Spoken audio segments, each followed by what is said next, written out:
ओम मंगलम भगवान विष्णु मंगलम गरुड़ध्वजाः मंगलम पुंडरीकाक्षाय मंगलाय तनो हरि। मार्गशीर्ष मास शुक्ल पक्ष की मोक्षा एकादशी का महात्मा। युधिष्ठिर बोले, देव देवेश्वर मैं पूछता हूँ, मार्गशीर्ष मास के शुक्ल पक्ष में जो एकादशी होती है उसका नाम क्या है, कौन सी विधि है तथा उसमें किस देवता का पूजन किया जाता है। स्वामिन, यह सब यथार्थ रूप से बतलाइए।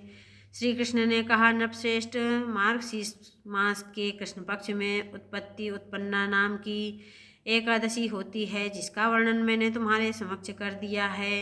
अब शुक्ल पक्ष की एकादशी का वर्णन करूँगा, जिसके श्रवण मात्र से वाजपेय यज्ञ का फल मिलता है।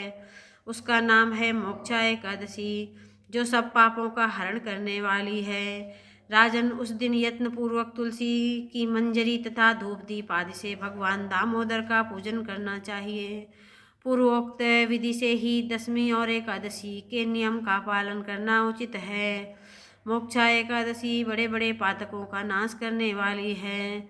उस दिन रात्रि में मेरी प्रसन्नता के लिए नृत्य गीत और स्तुति के द्वारा जागरण करना चाहिए।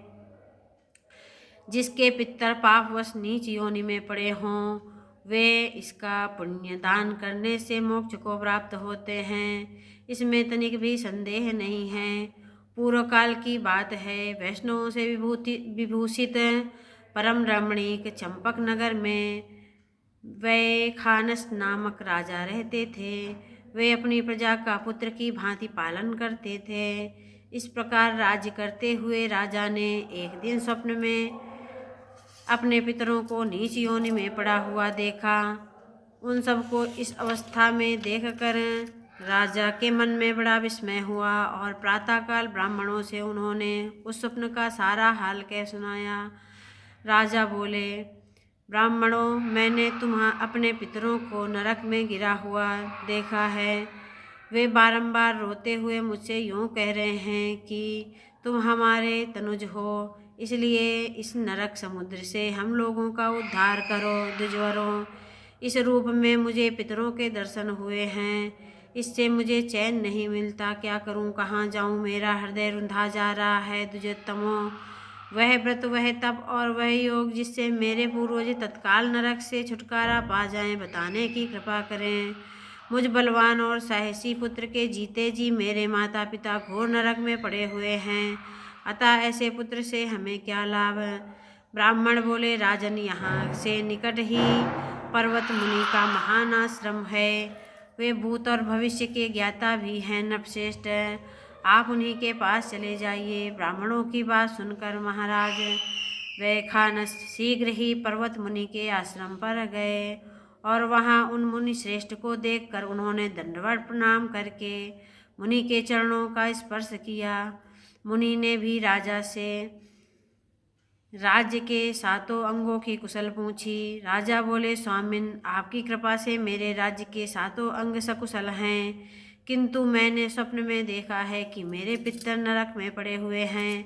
अतः बताइए, किस पुण्य के प्रभाव से उनका वहाँ से छुटकारा होगा। राजा की यह बात सुनकर मुनिश्रेष्ठ पर्वत एक मुहूर्त तक ध्यानस्थ रहे। इसके बाद वे राजन से बोले, महाराज, मार्गशीर्ष मास के शुक्ल पक्ष में जो मोक्षा नाम की एकादशी होती है, तुम सब लोग उसका व्रत करो और उसका पुण्य पितरों को दे डालो।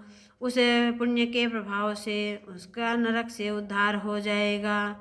भगवान श्री कृष्ण कहते हैं, युधिष्ठिर, मुनि की यह बात सुनकर राजा पुनः अपने घर लौट आए।